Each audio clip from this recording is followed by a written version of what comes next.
What if the struggles you are facing today, the doubts that shake your heart, and the quiet whispers in your soul are not random at all, but clear evidence that your spirit is evolving? Edgar Cayce, known as the Sleeping Prophet, revealed that the soul leaves behind signs as it grows closer to its divine purpose. These signs are not obvious to everyone, and most people pass through life without ever noticing them. But if you are watching this video right now, it may be because your own spirit is calling you to recognize them. Think about it. How many times have you felt different from the world around you, more sensitive, more awake, more hungry for truth? Cayce explained that these feelings are not mistakes, they are markers of a soul in transformation. Today you are about to discover 7 hidden signs that your spirit is evolving, and once you see them, you will never look at your life the same way again. Before we begin, I want you to interact with me. Type in the comments the phrase, "A partir de hoje vou evoluir espiritualmente." When I see your comment, I will give it a heart, because I know this simple act can be the first conscious step of your evolution today. Stay with me until the end, because what you are about to hear can shift your entire understanding of your spiritual journey. Many people go through life searching for meaning, believing that their experiences are random and disconnected. But Edgar Cayce made it clear that nothing in our journey is by chance. He said that every event, every relationship, every challenge carries a spiritual purpose designed to move the soul forward. To understand that your spirit is evolving means that you begin to see life itself as a school, where each lesson is carefully placed before you. One of the first signs he described is a shift in how you perceive others. Instead of judging quickly, you begin to feel compassion in situations where before you might have felt anger. This change is not forced. It happens almost naturally as your soul awakens. Compassion, Cayce explained, is evidence that the divine presence within you is becoming stronger. When you catch yourself pausing before reacting, choosing to forgive rather than attack, you are witnessing one of the hidden signs of your evolution. It is not weakness. It is the power of spiritual maturity breaking through human habits. Another marker that Cayce often pointed to is the desire for deeper truth. Ordinary explanations no longer satisfy you. While others may be content with surface answers, you begin to hunger for what lies beyond appearances. This is not curiosity for curiosity's sake, but a soul-level call that demands understanding of spiritual laws, the reality of the mind as a builder, and the eternal journey of the soul through many lifetimes. This longing for truth is often uncomfortable because it separates you from those who remain satisfied with illusions. Yet Cayce reminded seekers that such hunger is proof of growth. He said the soul knows its origin is divine, and it will never rest until it reconnects with that truth.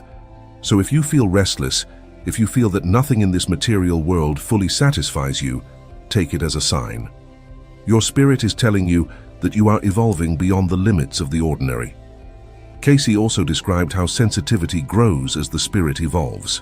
This sensitivity can manifest as intuition, dreams that carry messages, or a heightened awareness of the energy of places and people. Many dismissed these impressions as imagination, but Cayce consistently emphasized that the soul communicates through such channels. He said that the subconscious mind is directly connected to the universal consciousness, and as we evolve, that channel becomes clearer. So when you start sensing things before they happen, or feeling the emotions of others even before they speak, understand that this too is part of your soul's development. It is a hidden sign that you are moving closer to the alignment with the Spirit of God. As the soul evolves, Cayce explained that the desire to serve others becomes stronger. Self-centered living begins to lose its appeal, and a longing to help, to heal, and to support becomes natural. He often repeated that we grow by serving others, and he even said that service is the highest form of prayer. Think about that for a moment. When your inner voice pushes you to be generous, to give without expecting anything in return, that is not random kindness. That is your soul stretching toward its eternal purpose. In fact, Cayce suggested that service was the very method by which we prepare ourselves for higher realms of existence after this life. So if you feel a new pull to serve, if your joy now comes from what you can give, and not only from what you can receive, recognize this as another hidden sign. Your values also begin to change as your spirit grows. Cayce noted that people in spiritual awakening start to lose attachment to the purely material and shift toward the eternal. This does not mean you abandon all physical responsibilities. It means you stop identifying your worth with possessions, status, or power. He described how many of his clients discovered that, as they evolved, money and material success no longer provided lasting satisfaction, but inner peace and harmony with God did. If you are noticing that what once excited you no longer holds the same power, and instead you are drawn to simplicity, authenticity, and eternal truths, then you are seeing another mark of spiritual evolution. Peace in the midst of crisis was another signal Cayce spoke of. Most people respond to difficulty with fear, anger, or despair. But as the soul develops, a strange calm begins to emerge in the middle of storms. This is not denial of reality, but alignment with faith. Cayce pointed to the words of Christ as the foundation. Let not your heart be troubled. He explained that those who align themselves with God's Spirit begin to experience this peace, even when external circumstances collapse. That peace is a hidden sign of spiritual maturity, and it is one of the most powerful. Because when you carry peace in chaos, you reveal to yourself and to others that your soul has learned something the world cannot teach. Finally, Cayce said that recognizing karma and life lessons as opportunities for growth is a key marker of evolution. Instead of seeing difficulties as punishments, you begin to perceive them as chances for learning and for redemption of past errors. He insisted that no soul is ever trapped forever, but each one has the ability to grow through what it faces. Seeing your struggles as classrooms of the soul transforms your outlook entirely. Instead of despair, you find meaning. Instead of bitterness, you discover wisdom. This understanding is perhaps the most hidden of all the signs because it requires a radical change of perspective. But once it happens, your life will never be the same again. These 7 hidden signs are not theories. They are echoes of Cayce's readings, spoken over decades to ordinary people searching for meaning. And if you are listening now, it is because your spirit is ready to identify these signs within your own life. Do not ignore them. They are proof that you are moving closer to God's design for you. When Edgar Cayce spoke about compassion as evidence of a soul in evolution, he made it clear that this quality is not about passive acceptance of everything. Compassion, in his view, was strength guided by love. It was the ability to see through another person's mistakes and recognize the divine spark within them. He explained that the soul that has suffered and learned is the one most capable of forgiving. That is why many of those who evolve spiritually often experience great challenges in life.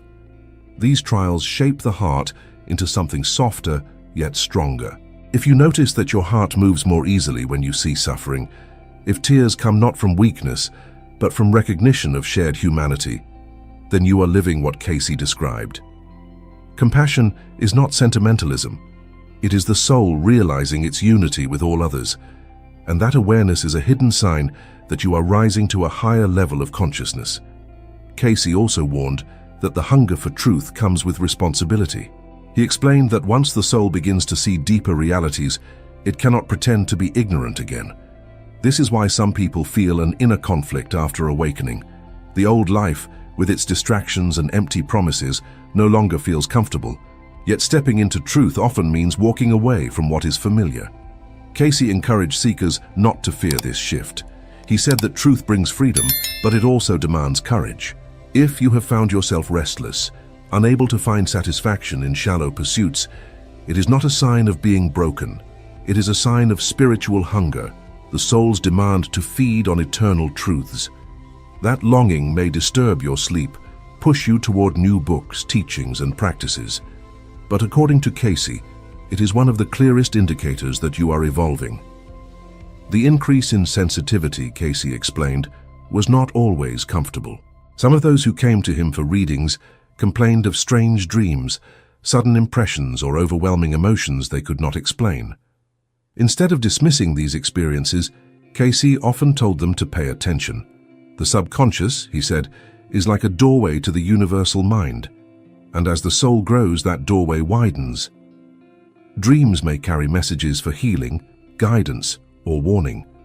Intuitions may arise that save you from danger or lead you toward opportunity. Even the discomfort of feeling others' emotions, what many today would call empathy, was identified by Cayce as part of spiritual sensitivity. He reminded people that these abilities were not to be used for personal gain, but as tools for service and alignment with God. So if you are noticing your intuition sharpening, if you find that you cannot ignore the inner voice that guides you, it is not your imagination.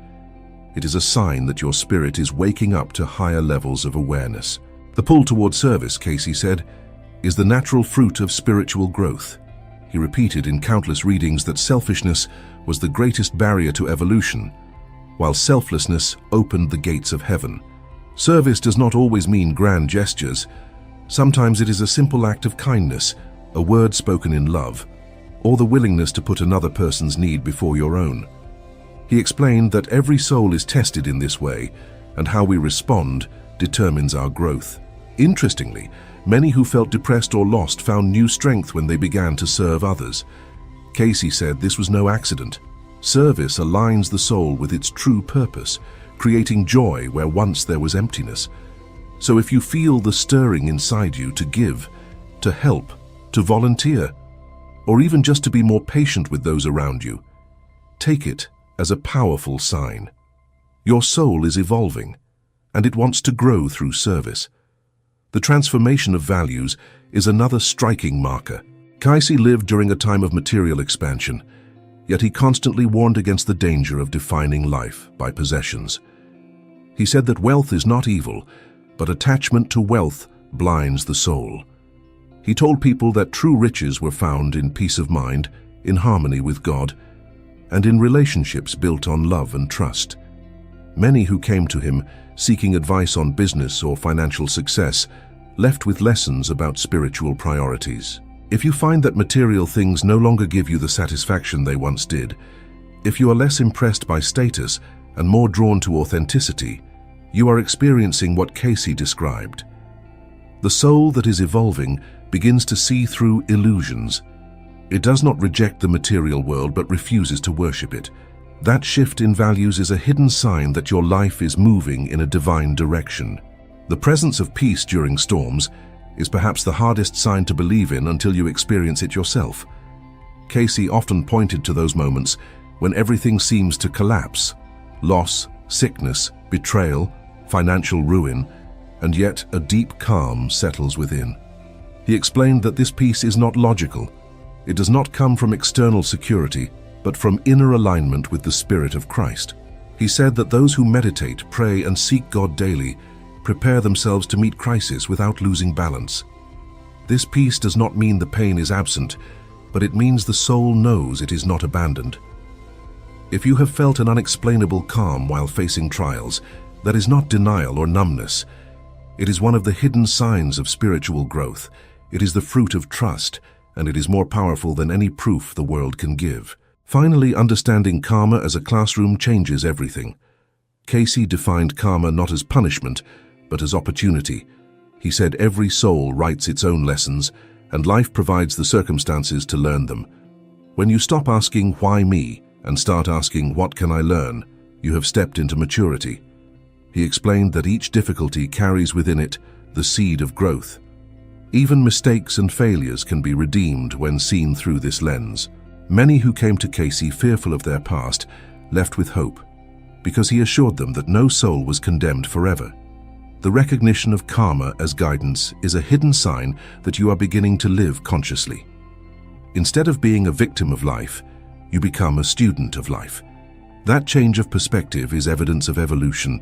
Cayce always insisted that these signs are not meant to make anyone feel superior. Spiritual evolution is not about comparison, it is about responsibility.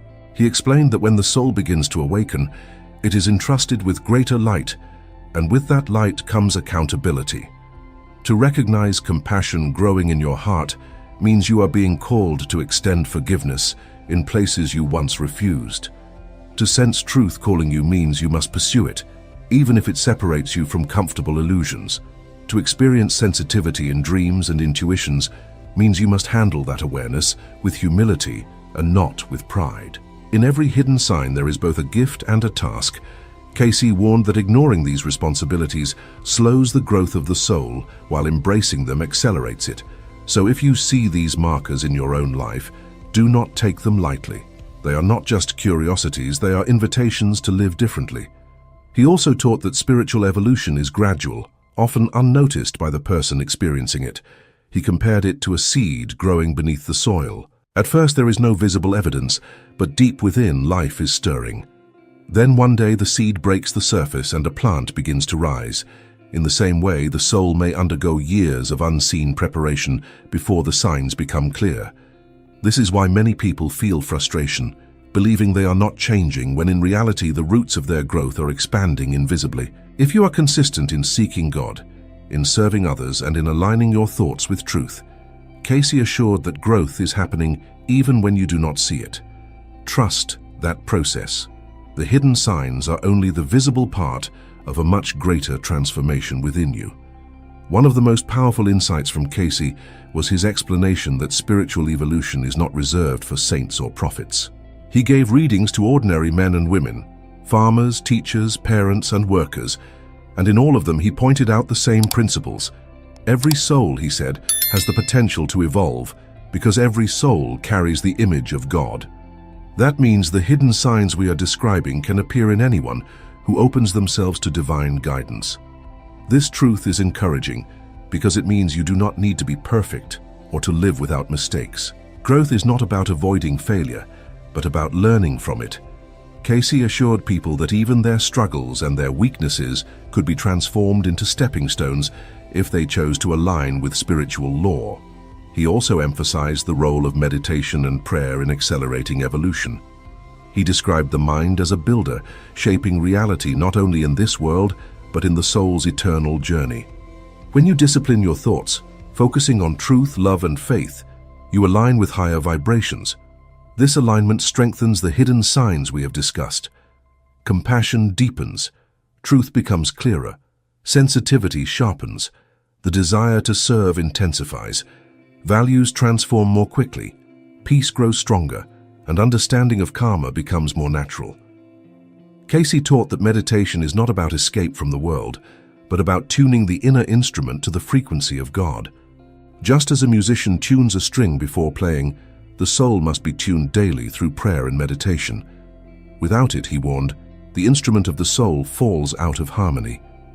Cayce also explained that spiritual growth is never isolated. He said we evolve in relationship with others. Families, friendships, marriages, and even conflicts are arenas of growth. He reminded seekers that often the people who challenge us the most are the very ones our souls agreed to meet before birth, as opportunities for healing and forgiveness. This is why compassion, forgiveness, and understanding are so central to evolution.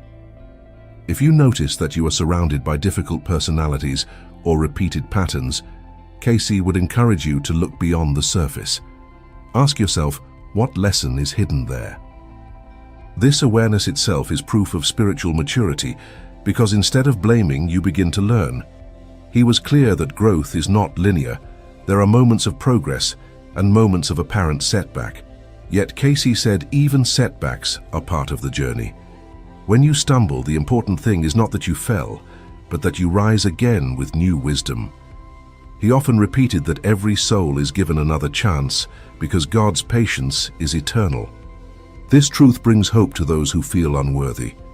If you see in your life moments where you fell into old habits but returned again to the path, do not despise those moments. They are part of your training. Recognizing them as steps in the larger process is itself a hidden sign of your evolution. The deeper Cayce explored, the more he pointed people back to Christ as the model of ultimate spiritual evolution. For him, Christ represented the perfect pattern, the complete alignment with God. He said that every soul is called to awaken that same pattern within. So when you feel compassion, hunger for truth, sensitivity, desire to serve, change of values, peace in storms, or recognition of karma, what you are really experiencing is the beginning of the Christ pattern within you. That awareness changes how you see yourself. You are no longer just a human struggling through random events.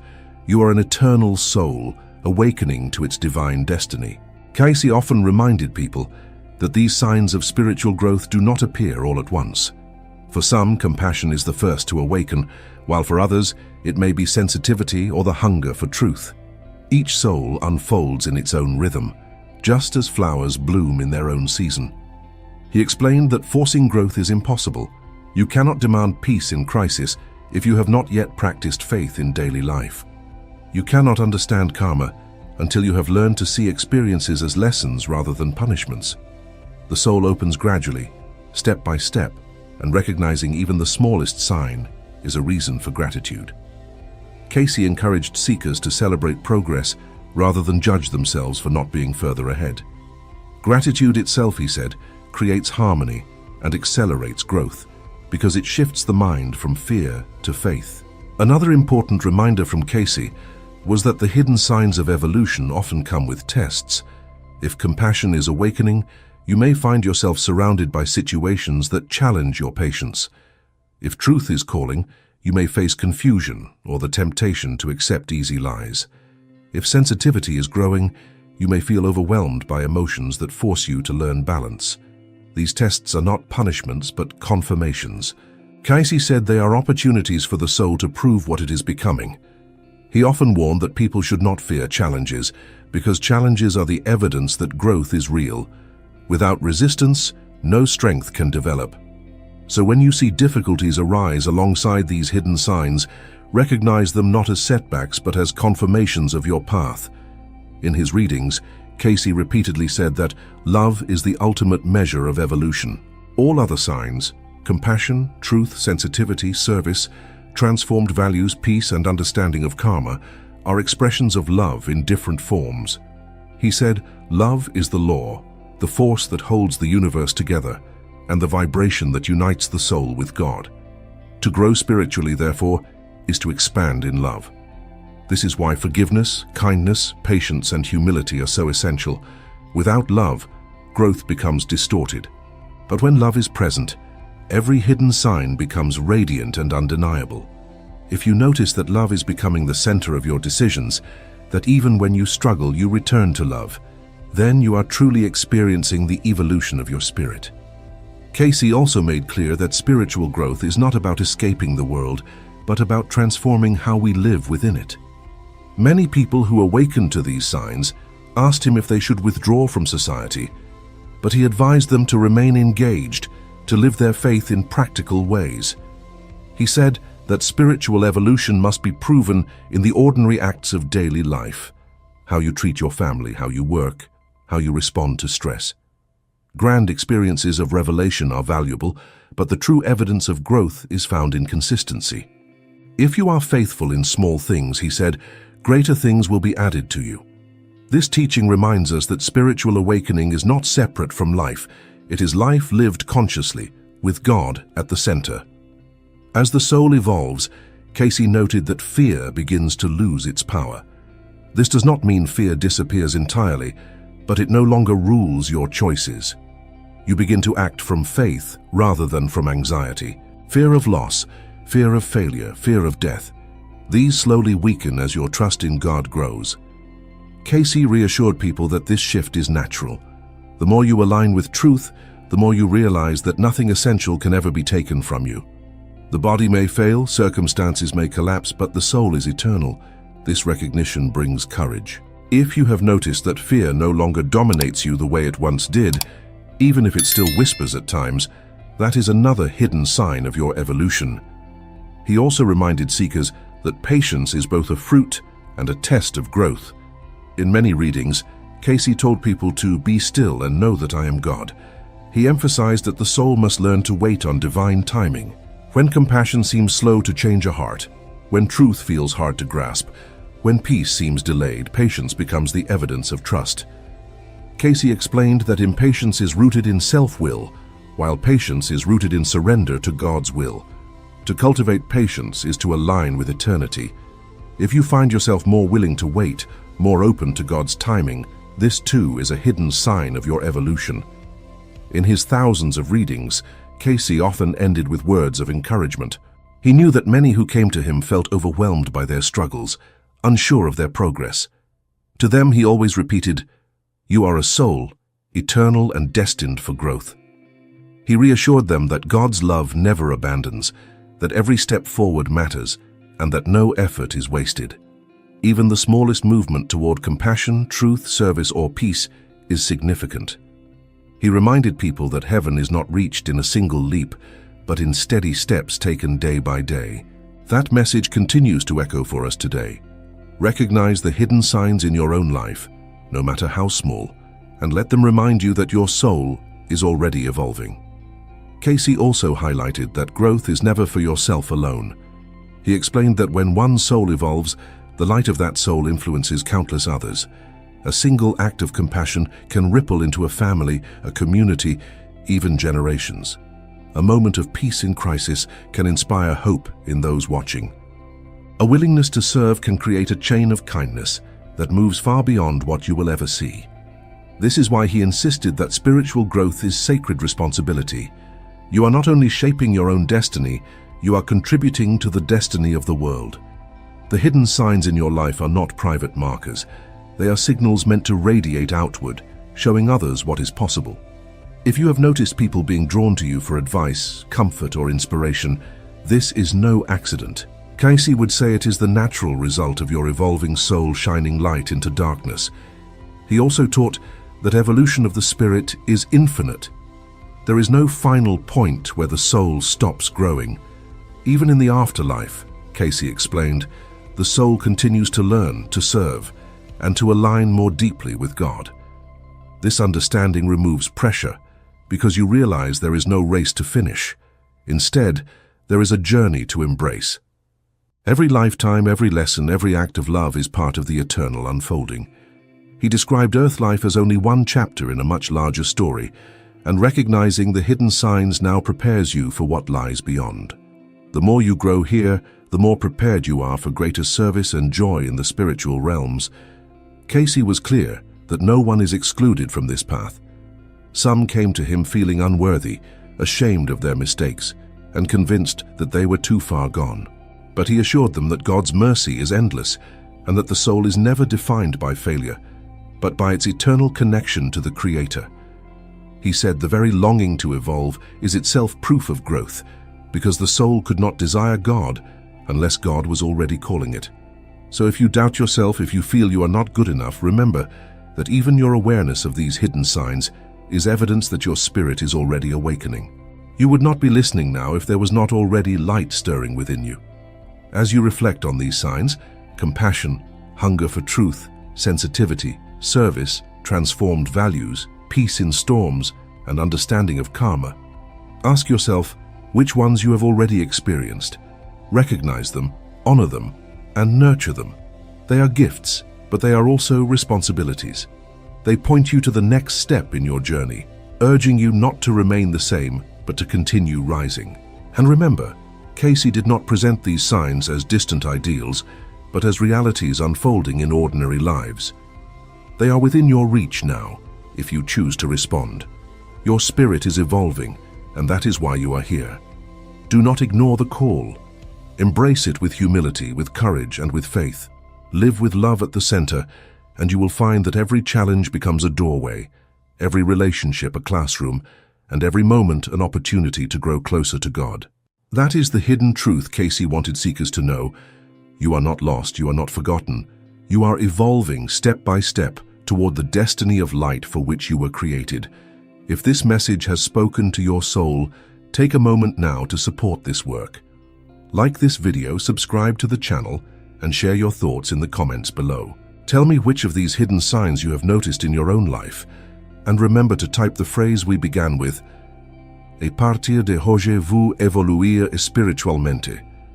I will heart every comment, because each word is a testimony of your growth, and together we are building a community of souls awakening to their true purpose.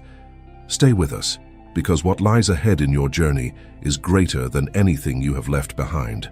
Edgar Cayce once warned that the greatest war humanity would ever face would not be fought with armies, tanks, or bombs. He said it would be fought within the human heart, in the choices of every nation, and in the destiny of our planet. This, he explained, was the true Armageddon, a spiritual confrontation between light and darkness, between selfishness and love, between forgetting God and choosing to live by the Christ Spirit. In one of his most striking readings during the Great Depression, Cayce said the world was standing at the edge of an age where the forces of materialism, greed, and division would try to dominate. But he also reminded that hope was stronger, that faith in Christ could change everything. That is why this message matters to us today, because what Cayce saw nearly a century ago is unfolding before our eyes. Before I take you deeper into what he revealed, let me ask you something. If this content speaks to your soul, remember to like this video. Share it with someone who needs to hear it, subscribe, and leave a comment below about what you think this spiritual Armageddon really means. I will mark every comment with a little heart, because this is more than a channel. It's a community walking this journey together. In a session that shook the lives of a family in Virginia Beach back in the 1930s, Cayce was asked what the Bible truly meant when it described Armageddon. He answered calmly, in his deep trance, that it was not about one single battlefield, but about a period in which each soul would be tested. He explained that the War of Wars was taking place in how people chose to treat one another, in how nations acted toward peace or conflict, and in whether humanity would remember the laws of God or fall into chaos. He spoke of the temptations that would grow stronger, hate disguised as justice, greed presented as progress, and fear leading people to turn against each other. Yet at the same time, he said there would be a rising force of compassion, service, and unity, led by those who lived with the Spirit of Christ in their hearts. For Cayce, Armageddon was not destruction for the sake of destruction. It was a chance, a turning point where humanity could choose the path of light and enter an era of renewal. During the Second World War, when despair covered the world, Cayce gave another prophetic insight. Families came to him broken, soldiers were dying overseas, and fear was everywhere. In one of those sessions, Cayce explained that these wars were only a shadow of the larger battle. He said that while bombs might destroy cities, the real danger was when people let hatred destroy their souls. He warned that the forces of darkness do not come dressed as demons, but often appear as ideas, movements, or even leaders who promise greatness but pull people away from God. The true enemy, Cayce said, was forgetting the divine laws of love, mercy, and truth. Yet he never left his words in despair. He constantly repeated that the Christ within us was stronger than any shadow, and that even in times of destruction, those who chose love would become lights for the world. This is why Cayce's vision of Armageddon was not a prophecy of fear. It was a call to awaken, to understand that the war we fight is not only around us, but within us. Cayce's warnings still echo today, almost as if he had seen into our century. He spoke of times when the earth itself would react, climate changes, earthquakes, floods, not as punishments, but as signs of imbalance created by human actions. He described how society would face confusion, misinformation, and crises of leadership. And he said clearly, this was part of the great test. Would humanity allow fear and division to rule? Or would it rise through communities of faith, compassion, and service into a new age of light? These words, preserved in the archives of the ARE in Virginia Beach, are more than history. They are a mirror for us right now. Because whether we realize it or not, each choice we make, each way we treat another soul, is shaping the outcome of this spiritual Armageddon. And the most powerful message Cayce left was this: victory does not come by destroying others, but by mastering ourselves. Cayce often pointed out that the battlefield of this Armageddon was not far away or locked in some future apocalypse. He said it was already present in the decisions of everyday life, in how families handled conflict, in how communities chose cooperation or division, and in how nations respected or ignored spiritual principles. During a session in Hopkinsville, Kentucky, he told those gathered that the human mind was the greatest arena of war, because every thought carried either harmony or destruction. He explained that when enough individuals chose selfishness, anger, or greed, these thoughts created a vibration that spread into society itself, shaping events on a massive scale. But the opposite was also true. When people chose forgiveness, compassion, and service, those vibrations had the power to heal entire nations. This was Cayce's vision of spiritual law. What begins in the soul ends up shaping the destiny of the world. The Armageddon was not only collective but personal. Each soul had to decide whether to align with the light of Christ or fall into the shadows of separation. Looking back at history, his message resonates with clarity. During the years of war, families came to him asking if their sons would survive the battlefield. In one particularly moving session, Cayce explained to a grieving mother that while her son's body might face danger, his soul would never be lost if he kept his heart turned toward God. He reminded her that the real victory was not in military triumph, but in remaining faithful to spiritual truth, even in the darkest moments. This echoes one of his most repeated statements: "Keep the faith, for the Spirit of Christ will overcome." To him, the promise of Jesus was not a distant hope, but a living reality, a light that guided souls through despair. Even when the world shook with violence, Cayce kept pointing people back to the truth that the greatest danger was not death itself, but living without the presence of God. When asked directly about the Book of Revelation, Cayce gave explanations that shocked even ministers. He said the visions of John on the island of Patmos were not only about distant cosmic events, but about inner spiritual processes. The beasts and battles, he explained, were symbols of the struggles every soul faces. The war between light and darkness was not just prophecy, it was psychology, spirituality, and destiny combined. In one of his 1932 readings, Cayce said, "The revelation was a map of the soul's journey, showing how every person must confront their own shadows, overcome them, and awaken the Christ consciousness within." That was the real meaning of Armageddon. Not fear, but transformation.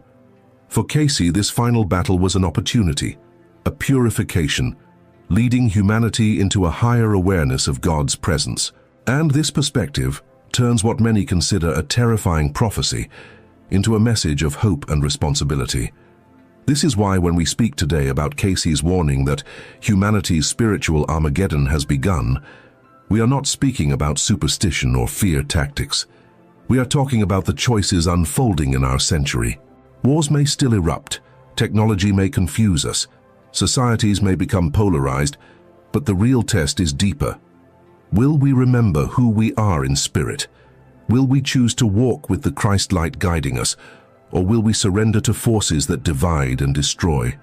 Cayce left us with a profound answer. He said the kingdom of God is within, and the war is won when each person awakens to that truth. And that is why his words remain alive, because they point us to our responsibility and also to our hope. Cayce explained that if humanity chose the path of darkness, if nations insisted on greed, oppression, and violence, the consequences would not come as punishment from God, but as natural results of imbalance. He foresaw the earth itself responding to human disharmony, with upheavals in nature, the shifting of climates, and the shaking of foundations in society. During the years of the Great Depression, he warned that when fear and selfishness dominated, entire economies would collapse because the spiritual law of giving and service was ignored. He saw that wars would continue if people failed to learn that every soul is a brother or sister, carrying the same divine spark. These warnings were not meant to frighten, but to awaken. Cayce always added that there was a choice, that humanity could turn toward God and shift the vibration of the planet. He believed the outcome was never fixed, but open depending on whether people lived in harmony with Christ's example of love. On the other hand, Cayce also described a radiant vision of what could come if humanity embraced the light. In his sessions during the 1940s, he spoke of an era in which cooperation would replace competition, in which science and spirituality would no longer be enemies but partners, and in which nations would find ways to work together for the good of all. He said that the Christ consciousness was rising in the world, and that if enough people chose to embody it, the earth would enter a new age. Some of his followers referred to this as the dawn of a spiritual renaissance. Cayce himself described it as the fulfillment of the promise that the earth shall be renewed. In this vision, Armageddon was not the end, but the doorway to a transformation so profound that future generations would look back and wonder how humanity had ever lived in such division. One of the most moving aspects of Cayce's message is how personal he made it. He never allowed people to hide behind the excuse of politics or history. He said every soul was responsible, every choice mattered. A father who forgave instead of lashing out, a mother who prayed for peace instead of surrendering to despair, a community that cared for the poor instead of turning away. These were the true warriors of the light. He even described prayer groups, small circles of people who gathered in Virginia Beach and elsewhere, as seeds of transformation that could balance entire regions. He taught that when a group prayed with sincerity, their vibrations reached far beyond their homes, becoming forces of healing in the world. To Cayce, this was the real army of light, ordinary people choosing faith, service, and love in the face of fear. As we consider his words today, it becomes clear why he said that humanity's Armageddon had already begun. It is not a distant future, but a living reality. It is present in how we treat immigrants and strangers, in how we handle conflicts of race and class, in how we respond to the cries of the earth.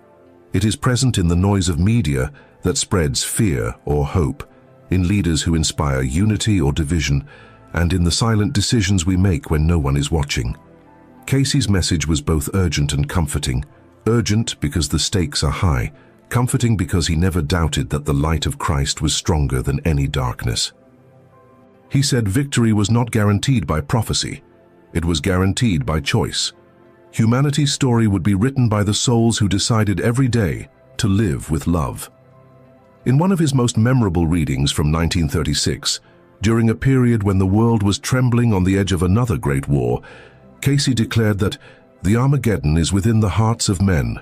He told those present that the lines of battle were not drawn between nations or armies, but between the selfish will and the divine will inside each human being. Families who heard these words described them as both frightening and liberating. Frightening because it meant no one could escape responsibility. Liberating because it meant that the power to overcome evil was already within each soul. Cayce often reminded seekers that the Christ spirit, once awakened within, had more strength than any outer force of destruction. This was the foundation of his warnings. The war of light and darkness would always come back to the human choice to live by spiritual laws or to ignore them. Another documented moment that carried enormous weight happened during the Second World War, when soldiers' families gathered in Virginia Beach seeking comfort. Cayce entered trance and spoke about the meaning of the suffering unfolding across the globe. He said that while men fought with guns, the true struggle was whether humanity would learn to see one another as souls, not enemies. He described how hate had the power to consume not only nations, but the eternal growth of individuals if they surrendered to it. Yet he repeated that even a single act of forgiveness could shine as a beacon in the darkest night. For him, forgiveness was not weakness, but the greatest weapon of the Spirit. He said this was the key to victory in the Armageddon, conquering self, not others. His words were written down by stenographers and preserved in the archives, echoing a message that still feels urgent for us today. Cayce also connected the concept of Armageddon to the larger cycles of human history.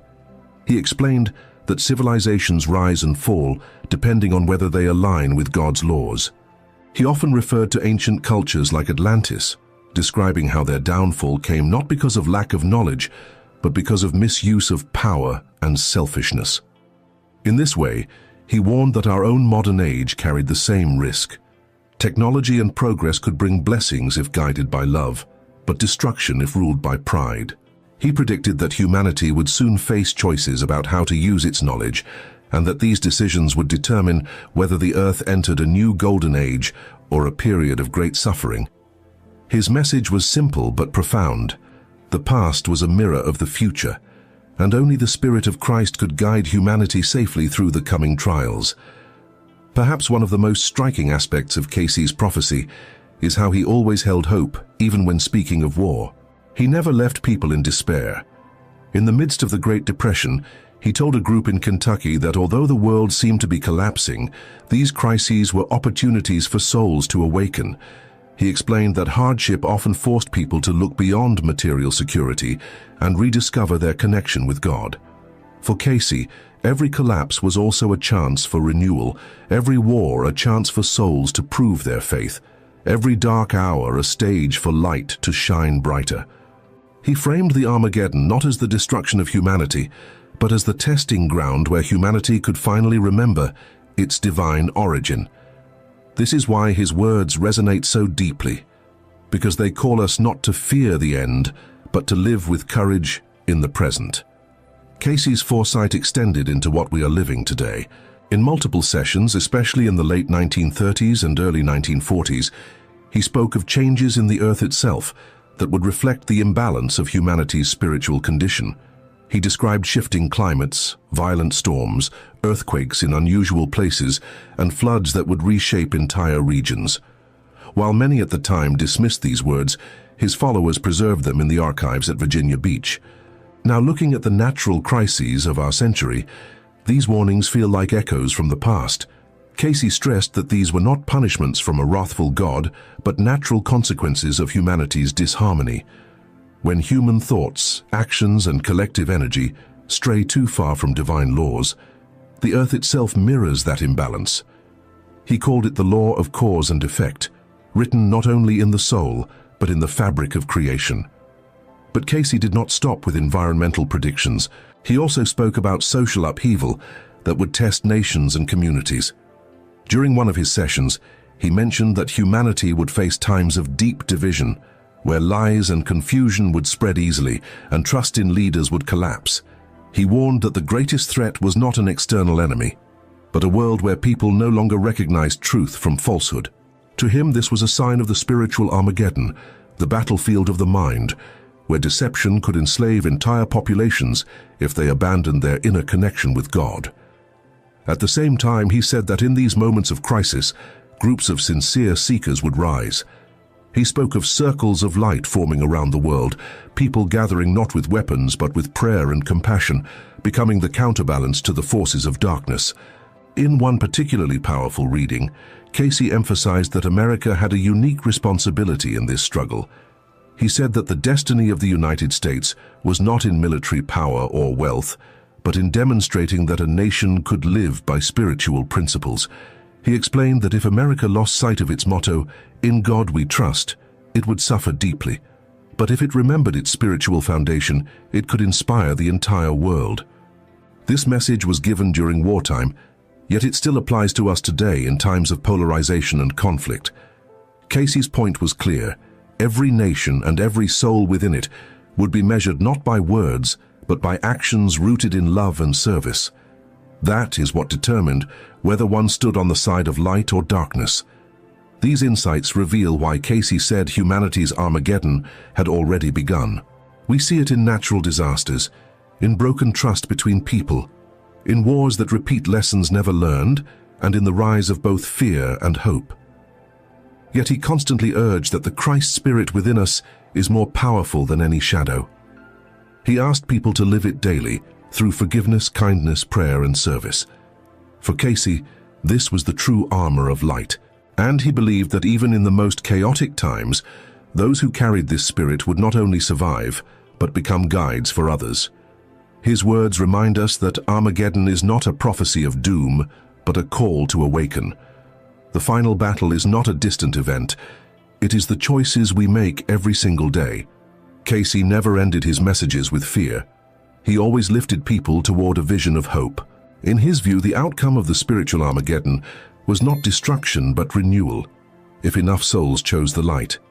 He described a future in which compassion would shape governments, in which science and faith would work hand in hand, and in which the Spirit of Christ would awaken across the globe. He saw the possibility of a world where service to others became the foundation of society, where healing was both spiritual and physical, and where humanity finally understood that we are all connected through the divine. This vision was not a fantasy for him, it was the natural result of spiritual law. Just as selfishness creates division, love creates harmony, and when humanity collectively embraces that harmony, a new age begins. He said this would be the true victory of light over darkness, the fulfillment of the prophecy, not of destruction, but of transformation. In one of his later readings, given during the difficult years of war, Cayce urged people not to despair over the suffering they saw. He said that even the darkest times were birth pains of a greater era. He compared humanity's struggle to a soul being born into higher awareness. Pain was real, conflict was real, but so was the promise of renewal. He assured his listeners that Christ's presence was not only a comfort, but an active force guiding the world toward peace. For Cayce, the victory of the light was certain in the eternal sense, because God's plan could not be defeated. The only question was how long it would take humanity to choose it. His message was urgent.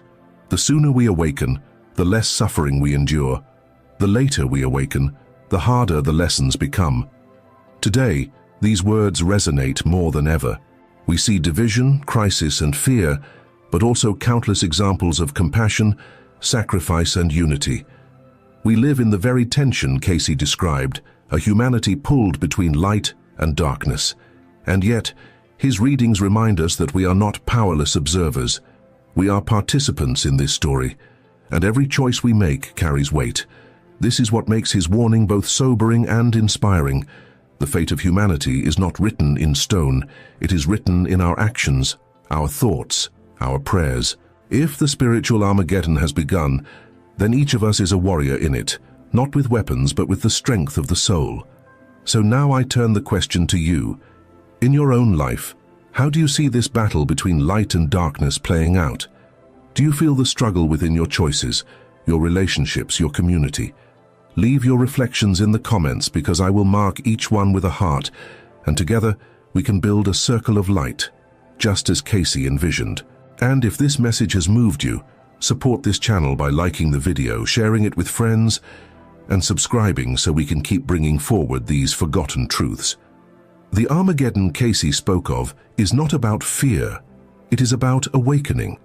And the more of us who awaken, the faster the world moves into the age of light he foresaw. That is the legacy of Edgar Cayce, not doom but hope. Not the end, but the beginning of a greater story for humanity.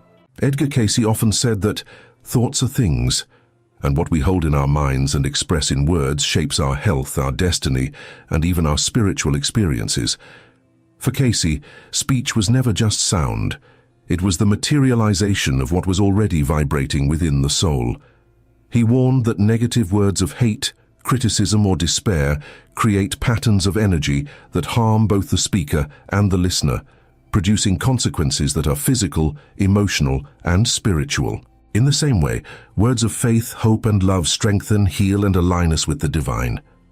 This principle appears repeatedly in his readings, especially when he spoke about prayer, affirmations, and the importance of keeping our thoughts and words in harmony with higher ideals. But let me ask you, what if every word you speak was shaping your future in ways you cannot yet see? Cayce, known as the sleeping prophet, revealed that words are living forces. They are not harmless sounds. They are seeds carrying life or destruction. Some grow into blessings of strength and healing, others into curses of defeat and fear. Blessings and curses, he taught, do not come only from outside, but often from within, through the very words we choose to release. How many times have you spoken failure over yourself, without realizing you were planting those seeds into your destiny? And how often have you chosen words of faith and love that opened doors to possibility? Today, you will uncover the truth that your words are shaping the life you live right now. And I want you to take a stand from the beginning. Type in the comments, "From today on, my words will only bless me." By writing this, you are not only making a statement, you are engraving it in your own soul. Stay with me until the end, because what you will learn from Cayce's teachings may forever change the way you speak, pray, and live. Edgar Cayce often reminded those who came to him that words are not simply sounds that fade away in the air. They are carriers of energy, instruments of creation, and living expressions of the thoughts and intentions behind them. He would say that thoughts are things, and when expressed through words, they become even more powerful, shaping the environment, relationships, health, and even the spiritual destiny of the one who speaks them. This is why he urged people to pay careful attention to what they allowed to flow from their lips. For Cayce, careless words were never truly careless. They had consequences, whether for good or for harm. He connected this principle directly with the teachings of Christ, pointing out that our words reveal what is in the heart, and therefore they reflect the spiritual condition of the soul. To speak words of faith and love is to align yourself with divine law. To speak words of bitterness, fear, or hate is to separate yourself from that harmony.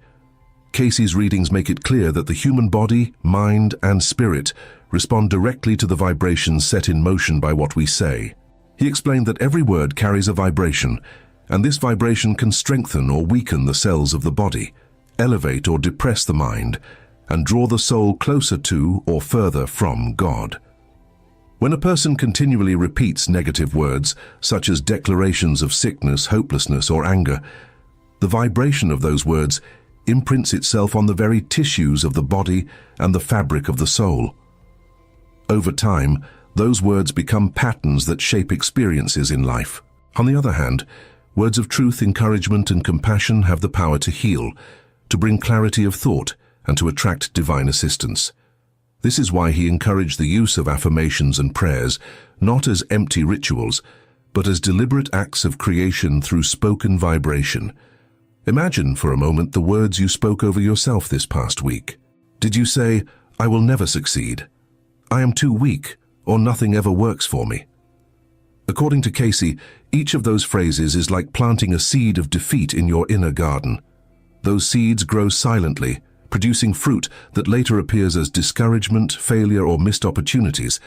But if instead you said, "I am strong in spirit," "God is with me," or "I will find the way," you planted seeds of blessing, hope, and possibility. Those seeds too will grow, shaping experiences that align with higher truth. Cayce stressed that this is not a matter of mere psychology or positive thinking, it is a spiritual law. Words align with energies and forces that are as real as gravity, and once released, they cannot be taken back. This is why Cayce urged people to be intentional in their speech, especially in moments of difficulty. He explained that the times when we are most tempted to speak fear, anger, or despair are precisely the moments when our words carry the most weight. When challenges come, our words become declarations of where we place our faith. To say, "I will never make it," is to cut yourself off from divine help. To say, "I do not know how, but God will provide the strength," is to open the door for higher forces to move in your life. Cayce insisted that every prayer, every affirmation, every blessing spoken over another person leaves an imprint in the unseen world, and that imprint always returns to the one who released it. When asked about healing, Cayce often emphasized the power of words spoken with faith. He explained that the body responds not only to medicine and treatments, but also to words of encouragement, prayer, and affirmation. In some cases, he even recommended that families gather and speak words of healing over a loved one, because the vibrations of those spoken prayers created an environment that supported recovery. He was clear that words of doubt or fear, spoken in the presence of the sick, could have the opposite effect, weakening the atmosphere and slowing the healing process. In this way, Cayce revealed that our speech is not private or harmless. It is a force that influences those around us as surely as it influences ourselves. Cayce also linked the power of words to the law of karma. He taught that what we project outward in thought and speech eventually returns to us, sometimes in this life, sometimes in another. When we bless others, when we encourage, when we speak truth, we create currents of energy that will circle back to bless us. But when we curse, when we slander, when we use our voice to tear down, we set in motion forces that inevitably come home again. He would often remind people that their words are not forgotten in the spiritual record. Each spoken word leaves an impression, and this impression becomes part of the soul's journey. This is why he encouraged individuals to pray not only with sincerity, but also to live their daily speech as if every word were a prayer. In doing so, every conversation becomes an act of creation aligned with divine order. This principle is perhaps most clearly seen in the way Cayce described affirmations. He explained that affirmations are not about convincing yourself of something that is not true. They are about aligning your thoughts and words with eternal truth so that your inner and outer life can be brought into harmony. For example, he often suggested affirmations such as, "I am a channel of blessings," or "Let my words and deeds bring healing." These were not meant to be repeated mechanically, but to be spoken with faith and intention, allowing the vibration of the words to reshape the subconscious mind and open the soul to divine influence. He was very clear that the spoken word has the power to impress the subconscious, and once the subconscious accepts an idea, it begins to shape attitudes, emotions, and even physical conditions in the body. Consider how many times people speak words that are careless or destructive. A parent tells a child, "You will never amount to anything." A person says of themselves, "I always fail." These words may seem casual in the moment, but according to Cayce, they plant deep impressions that can take years, even lifetimes, to overcome. Contrast that with words of encouragement. "You are loved, you are capable, God is guiding you." Such words carry vibrations that strengthen, heal, and uplift. Cayce's teachings call us to be stewards of our speech, to recognize that every word is a tool that can either build or destroy. The choice is ours, moment by moment, conversation by conversation.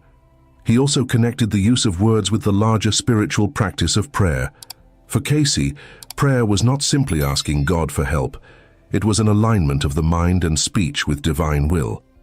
When we pray, the words we speak are vibrations that rise into the unseen dimensions, where they join with higher forces.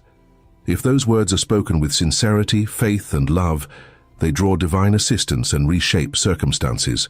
If, however, they are spoken with doubt, fear, or selfish motives, their vibration is weakened and they may return empty. This is why Cayce urged people to choose their words carefully in prayer to ensure they aligned with the highest ideals. He explained that when our words agree with God's purposes, they become channels of blessing not only for us, but for the world around us. Cayce even pointed out that silence has its place in this law. Sometimes the most powerful thing a person can do is to withhold negative words, to refuse to speak anger, criticism, or despair. In those moments, silence itself becomes a blessing, preventing destructive vibrations from being released. But he also cautioned that silence should not be filled with bitterness inside. The inner thought must be transformed as well, because eventually the heart overflows into speech.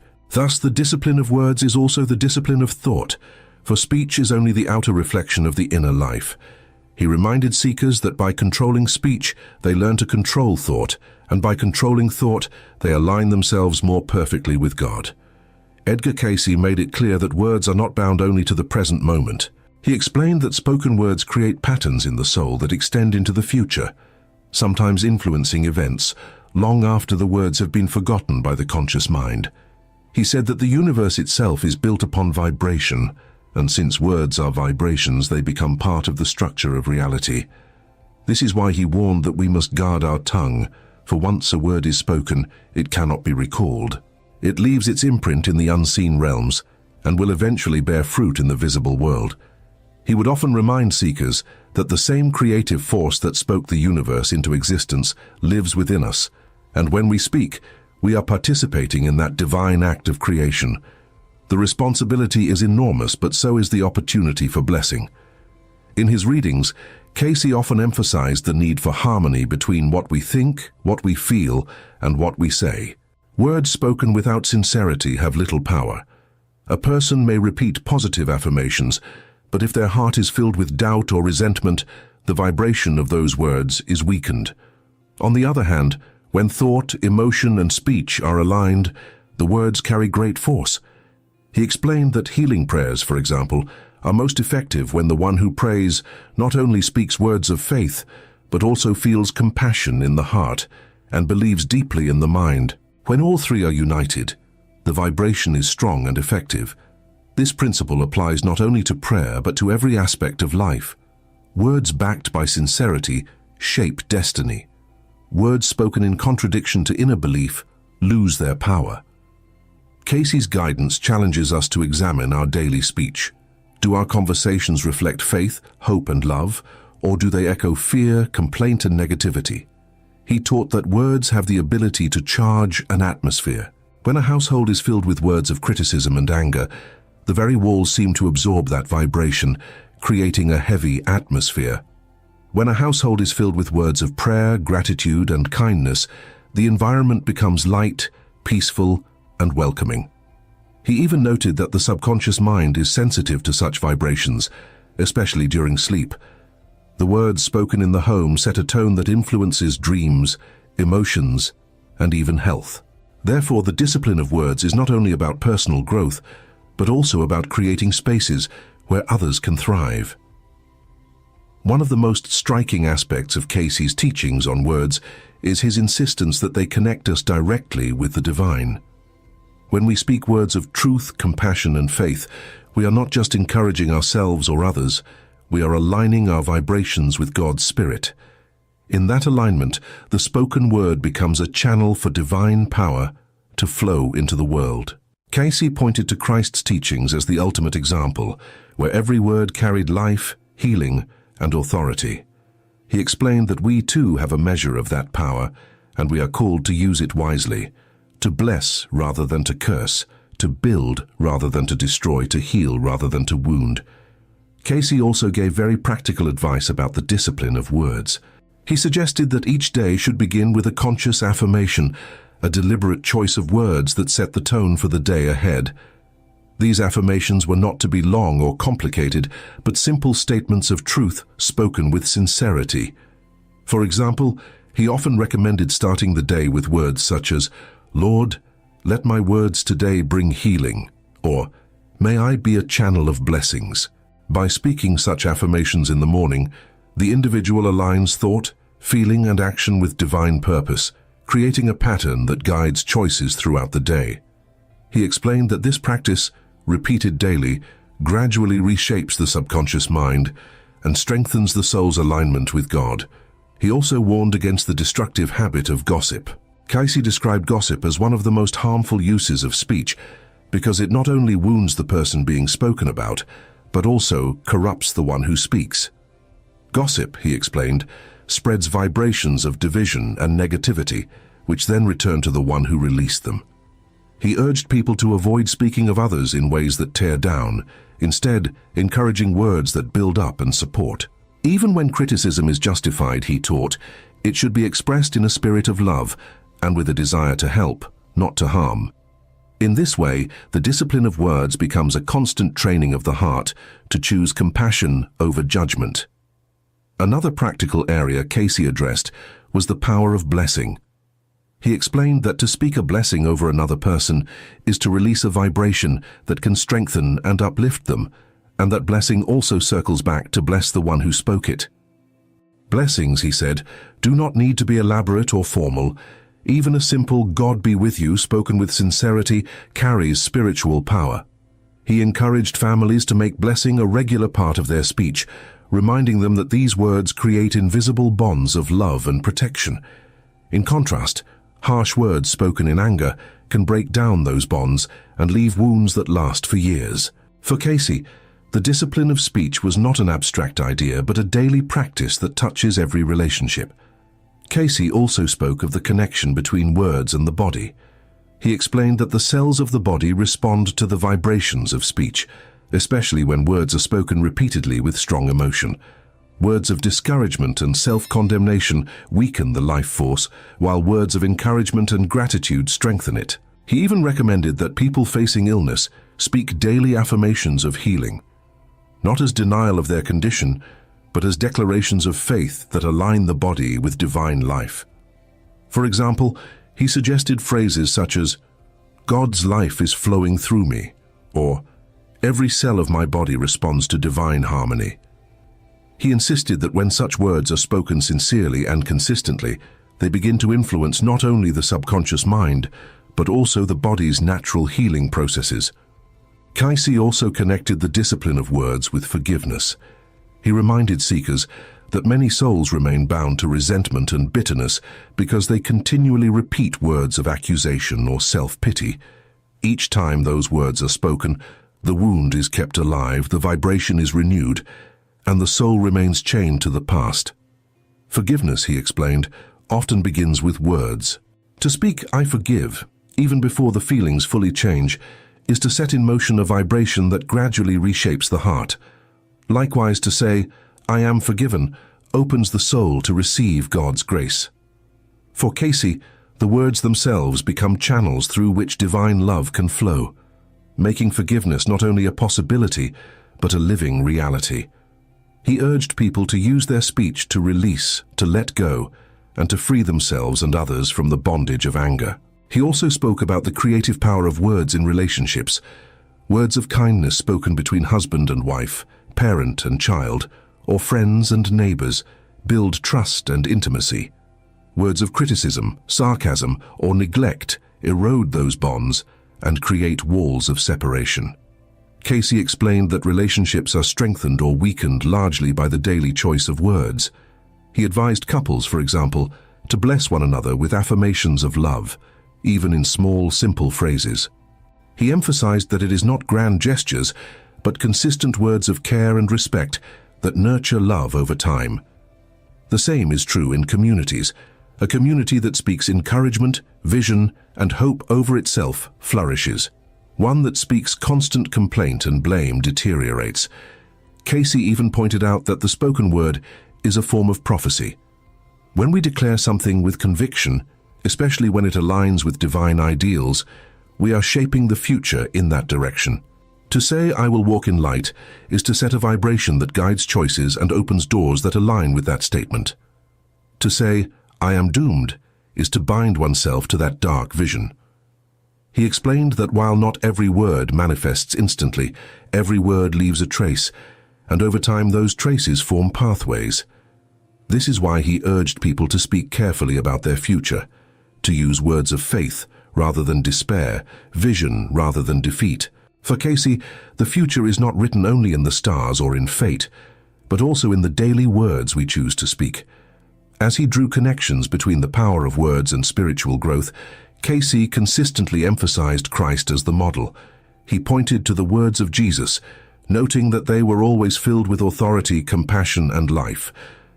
"The words that I speak unto you, they are spirit and they are life," Jesus said, and Cayce affirmed that this same principle applies to us.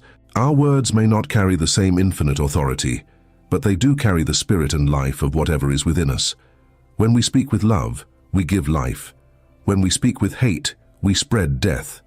Each of us, Cayce taught, is responsible for the words that flow from our mouths, and each of us has the opportunity to use those words to build a better life for ourselves and those around us. In his closing advice on the power of words, Cayce urged people to make their speech a reflection of their highest ideals. He said that every soul should set an ideal, whether it be Christ, love, service, or truth, and then measure every word against that standard.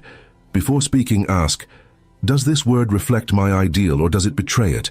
If it builds up, encourages, heals, or blesses, then it is aligned with the ideal. If it tears down, discourages, wounds, or curses, then it falls short. Cayce reminded us that this discipline is not about perfection, but about constant growth. Each word spoken is an opportunity to align more closely with divine purpose. Over time, as words become more intentional, the soul grows stronger, relationships grow healthier, and the world around us is lifted closer to God's harmony. He also emphasized gratitude as one of the highest uses of speech. To speak words of thanks not only to God but to others raises the vibration of both the speaker and the listener. Gratitude transforms environments, heals resentment, and opens doors for new blessings. Cayce recommended that individuals end each day by speaking words of thanks for what had been given, no matter how small. This practice, he explained, changes the subconscious patterns during sleep, aligning the soul with light rather than fear. Gratitude in words is not merely polite. It is a spiritual force that multiplies the good in life. Finally, Cayce warned against underestimating the cumulative effect of words. One negative word may seem harmless, but repeated daily, it shapes an entire destiny. Likewise, one blessing spoken each day may seem small, but over years, it builds a life filled with peace and strength. He called this the law of sowing and reaping applied to speech. What you sow with your words, you will reap in your life. Therefore, choose carefully, speak deliberately, and let your words become instruments of blessing. For in every sentence you utter, you are either opening a channel for God's light or closing the door against it. Now it is your turn to put this into practice. Remember that your words are living forces, carrying vibrations that will return to you. So choose today to bless yourself, to bless others, and to align your speech with divine truth. If this message has stirred something in your heart, make this decision clear. From today on, let your words become prayers of faith and seeds of blessing. And if you want to continue growing in this path of wisdom revealed by Edgar Cayce, make sure to like this video and subscribe to the channel. That way, you will not miss the next teachings that can help transform not only your words but your entire life. What if the second coming that so many have been waiting for is not about a man descending from the clouds, but about a shift in human awareness, a transformation of consciousness itself? This is the question Edgar Cayce, often called the sleeping prophet, pushed into the spiritual conversation nearly a century ago. Before we dive into his documented readings and the extraordinary implications they carry, I want to ask you something very personal. Do you believe the second coming is a literal event of one man returning, or do you sense it could be something unfolding within us here and now? Comment your answer below, because your perspective will shape how deeply you connect with what you are about to hear. And if these kinds of questions stir something in you, don't forget to like this video, subscribe, and share it with someone searching for truth, because what Cayce revealed may change the way you see faith forever. During the early 1930s, while America struggled through the Great Depression, Cayce delivered readings that startled even his most devoted followers. People came to him broken, desperate, and searching for hope, and in Virginia Beach, in one of his sessions, he spoke words that would echo far beyond the room. He suggested that the second coming of Christ might not be the arrival of one physical man, but the awakening of Christ consciousness within each soul willing to open to it. Imagine the shock this caused at the time. Churches were filled with sermons of fire and brimstone, waiting for Jesus to physically return to earth. And here was Cayce in trance, suggesting that the return might already be happening inside us. The idea was not to deny the presence of Christ, but to expand it, to show that the divine presence could live and act through every person. Cayce explained in his readings that the Spirit of Christ is universal, not bound by time or space, and that humanity's true mission is to awaken to this presence within. He described the second coming as a transformation of the collective soul of mankind, a realignment with divine laws that would manifest as compassion, justice, and healing. It was a radical message for its time, but also one that planted seeds of hope for generations to come. And here's where it becomes even more profound, because Cayce didn't stop at general ideas. In one of his documented sessions, he said directly that Christ would come again, not in the flesh but in the hearts and minds of men. That line alone carried a weight that shook the faith of some and elevated the vision of others. Consider the context. In Hopkinsville, Kentucky, where Cayce was born, traditional faith ran deep. People believed in the literal return of Jesus. Yet Cayce's readings reframed the conversation, asking whether the true miracle was not waiting for the sky to open, but for the human heart to awaken. This interpretation didn't reject Scripture, it illuminated it. The Apostle Paul himself had written, "Christ in you, the hope of glory." Cayce simply made that truth central, teaching that the second coming was an inner reality as much as an outer hope. And it wasn't just a matter of private belief. He insisted that as more souls aligned with this consciousness, society itself would transform. Wars would cease to hold power, communities would heal, and humanity would step into a new age of spiritual maturity. But here's the question that no one could ignore. If the second coming is about consciousness, how do we recognize it? How do we know it is happening? Cayce's answer was piercing. He said it would be seen in acts of love, in forgiveness, in service to one another. It would not come with trumpets or earthquakes, but through the quiet revolution of everyday lives being lived in alignment with divine will. And he warned that if humanity ignored this call, the consequences would be devastating. Not because God punishes, but because turning away from divine consciousness leads to destruction, division, and despair. For Cayce, prophecy was never about fear. It was always about choice. Humanity could embrace Christ consciousness and build a world of peace, or reject it and suffer the collapse of its own making. What came next, however, left even more people astonished. During the years of World War II, as fear and uncertainty spread across nations, Cayce's words about the second coming gained a new urgency. Families were writing to him from every corner of the United States, asking for guidance, asking when peace would return, asking if God had abandoned humanity. In these moments, while in trance, Cayce repeated the theme that Christ's return was not about waiting for a singular man to descend from the clouds, but about a new spirit emerging within people willing to embody divine love in action. He pointed out that even in the darkest hours of war, those who lived with compassion and forgiveness were already participating in the second coming. This was revolutionary because it shifted responsibility back onto the individual. Instead of passively waiting for a savior, Cayce called people to become vessels of Christ themselves. This was not easy to hear. Many wanted reassurance that God would step in and end the chaos with a visible miracle. Yet Cayce emphasized that the miracle had to be born within each soul. In one reading given in Virginia Beach during the height of the war, Cayce said something unforgettable. Christ will come again, not to a few, but to many. Not as one, but as all who make him manifest in their lives. These words carried the weight of prophecy, but also the challenge of responsibility. Imagine a farmer in Kentucky hearing this, or a mother who lost her son in Europe. It was not the comfort of a date on a calendar or a trumpet in the sky.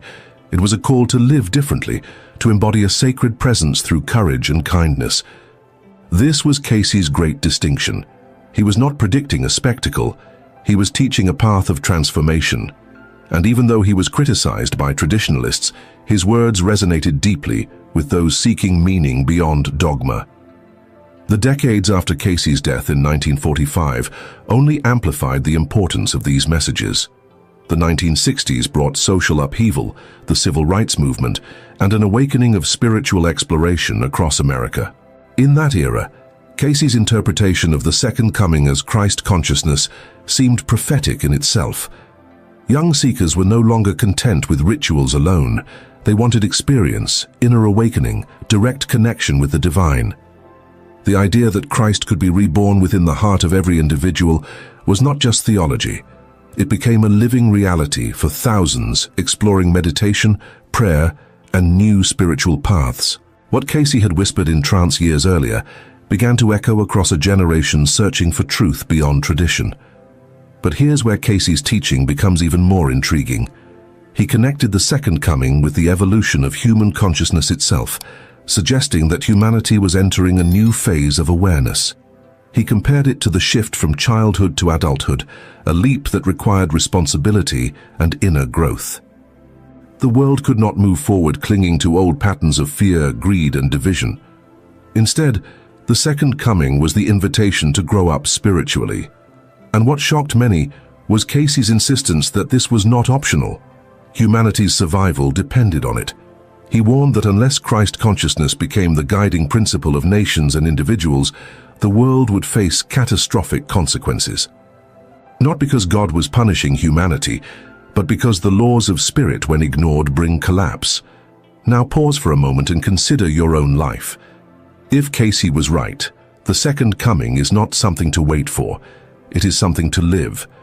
It means asking yourself every day, am I manifesting compassion, forgiveness, and love? Or am I perpetuating fear, resentment, and division? This teaching is not abstract. It is brutally practical. The battlefield is not only in the Middle East or Europe, it is inside our own hearts. Each choice, each action, each thought either aligns with Christ consciousness or pulls us away from it. And Cayce believed that as more individuals awakened, their combined force would tip the balance of the entire world. One soul living in love could influence a family living in love could transform a community awakened could reshape a nation, and nations filled with this spirit could bring peace to earth. This was Cayce's vision for the true second coming, a collective rebirth of divine awareness through ordinary lives lived with extraordinary purpose. What happened next in the archives revealed just how daring his words were. After Cayce's passing in 1945, the Association for Research and Enlightenment in Virginia Beach carefully preserved his more than 14,000 readings. As the decades rolled on, students and researchers kept returning to those passages about the second coming. They debated, studied, and compared them to Scripture. Some felt his words confirmed what mystics and saints had long whispered, that the kingdom of God is within. Others argued he was pointing to a much larger transformation, something global, a shift in collective awareness that would define the coming centuries. By the 1970s and 80s, when America faced cultural shifts, from political scandals to spiritual revivals, many began to see Cayce's vision unfolding in real time. Meditation centers opened, churches adopted more contemplative practices, and people outside of religion altogether began speaking of Christ consciousness as a universal awakening of love and unity. The very phrase that had shocked listeners in the 1930s started to find resonance with a new audience hungry for meaning. But Cayce's warning was always twofold. He didn't only paint a picture of possibility, he reminded humanity of the dangers of ignoring this call. He said that the second coming of Christ as consciousness could be delayed or distorted if people chose division, greed, and hatred. He warned that humanity itself would suffer the consequences, not through divine wrath, but through the natural results of its own actions.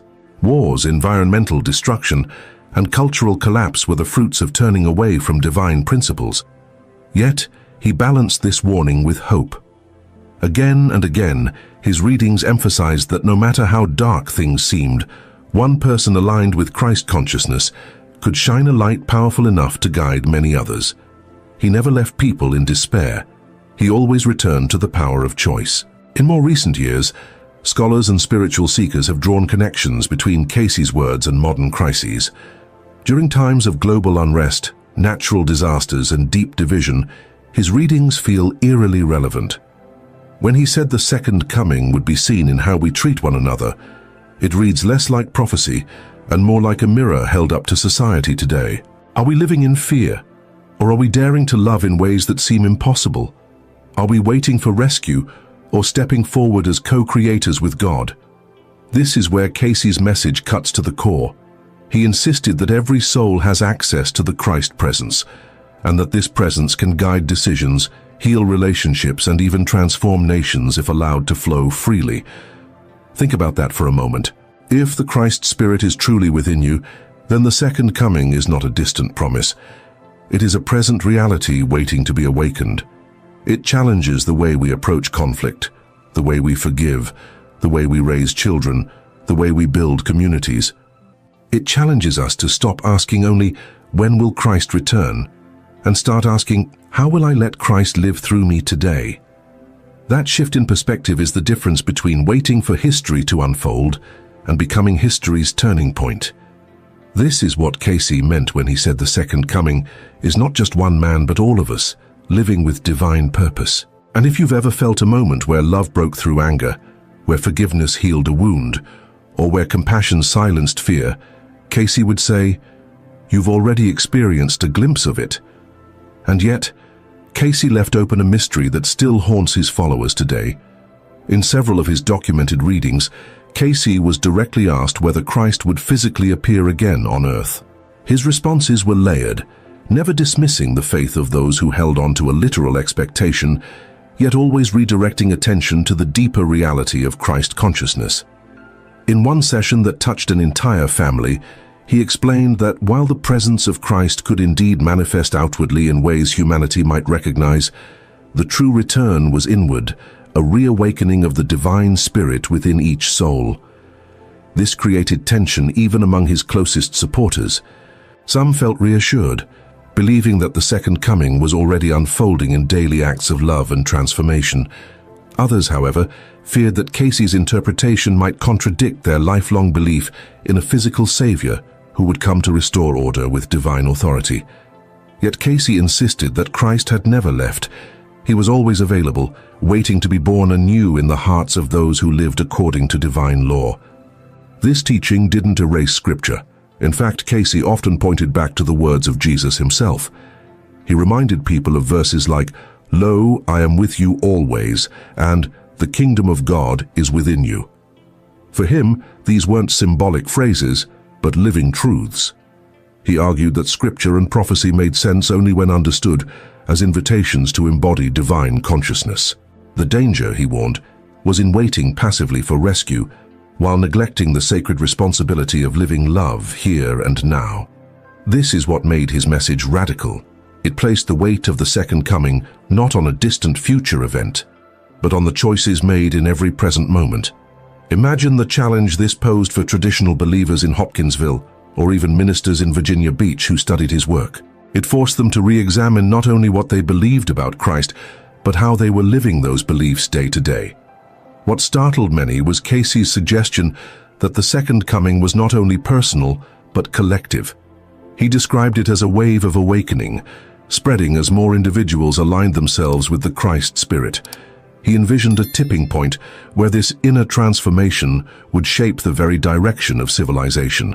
Wars would diminish not through treaties alone, but because nations led by awakened individuals would choose cooperation over domination. Healing would spread not only through medicine, but through compassion, forgiveness, and prayer.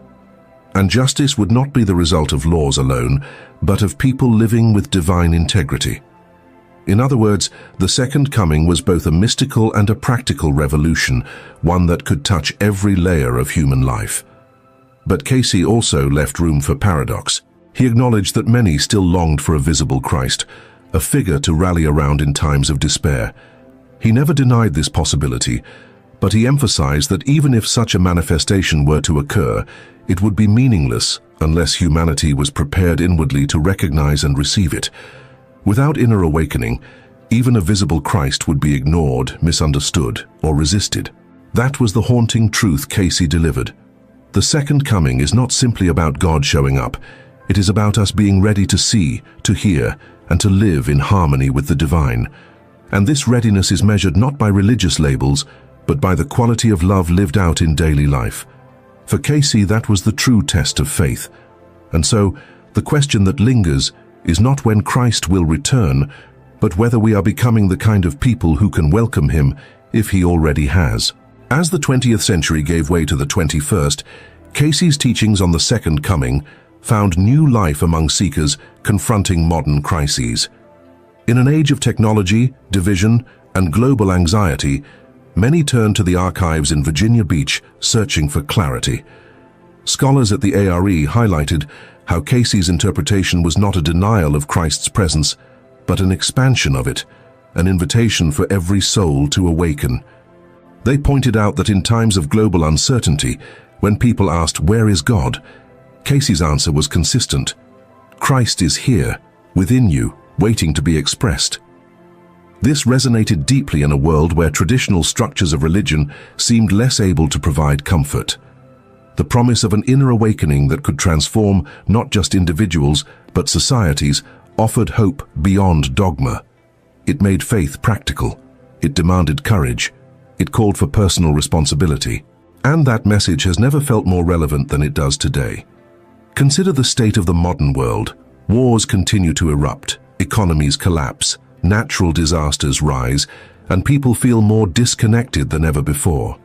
For many, these events fuel despair. Yet through Cayce's lens, they also represent opportunities for awakening. He warned long ago that humanity would face crossroads where fear and greed could destroy civilizations, but he also promised that if enough individuals embodied Christ consciousness, the world would shift toward peace and healing. That was not a fantasy, it was a choice, and each generation has the chance to decide which direction humanity will take. This teaching is piercing because it refuses to let us place responsibility solely on heaven. It asks, are we living in alignment with love? Are we forgiving, serving, and healing, or are we fueling the very chaos we fear?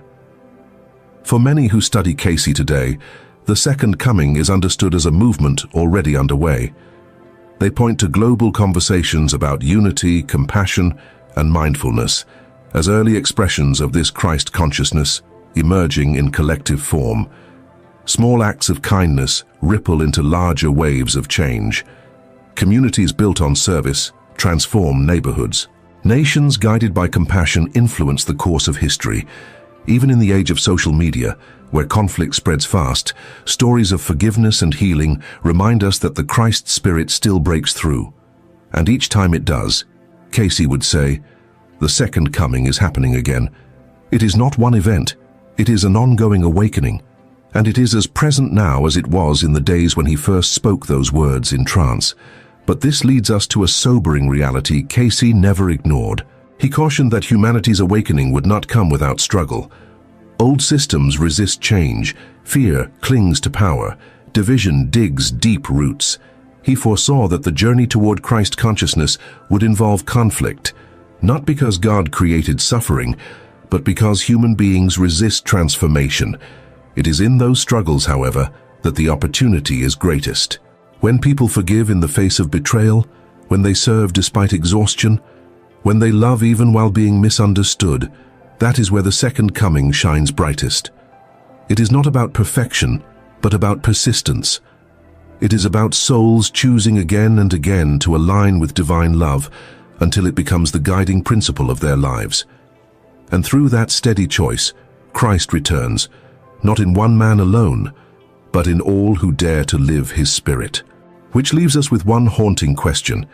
If Christ consciousness is already here, will we choose to live it, or will we miss it while waiting for the sky to open?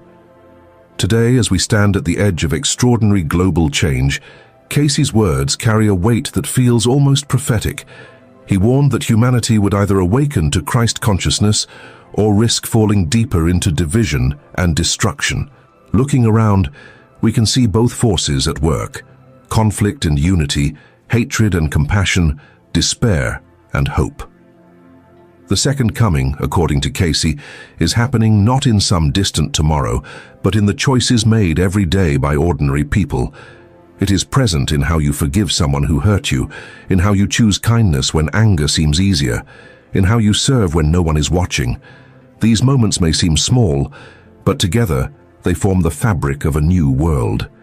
This is what Cayce meant when he said Christ would come again in the hearts and minds of humanity. He did not speak of waiting for rescue, but of becoming participants in the divine plan. And this is where his vision challenges us most. It asks not, when will Christ return? But how will you let Christ live through you right now? The legacy of Edgar Cayce is not locked away in archives in Virginia Beach or hidden in the dusty memories of Hopkinsville. It is alive whenever a soul chooses to awaken. It is alive when families choose reconciliation instead of bitterness, when nations choose cooperation over war, when individuals choose compassion over indifference. Cayce's interpretation of the second coming is not about dismissing Scripture. It is about fulfilling it in the most direct way possible, by living love. And if enough people embrace this path, the second coming will not only be a spiritual reality, but a cultural revolution that reshapes history. That is the extraordinary possibility Cayce held before us, a possibility that rests not in heaven's timetable, but in our willingness to awaken. Now it comes back to you. If you've watched this far, you know this is not just an idea, it's an invitation. The second coming is not something to wait for with folded hands, it is something to live with open hearts. So ask yourself, where in your life can you let Christ consciousness shine more brightly? Where can you bring forgiveness, compassion, or courage into a situation that desperately needs it? Because every step you take in that direction is part of the prophecy being fulfilled. And if Edgar Cayce was right, then each one of us has a role in shaping the world to come. That is not only humbling, it is empowering. If this message stirred something within you, take a moment to let us know in the comments. Do you believe the second coming is a single event or a living reality unfolding in us? I will be reading and hearting every response. And if you found value in this teaching, help spread it by liking this video, sharing it with someone searching for hope, and subscribing so you won't miss the mysteries we uncover next. The second coming may not look the way the world once expected, but perhaps it looks exactly as Cayce described. Christ alive in us, here and now, ready to transform the world through love.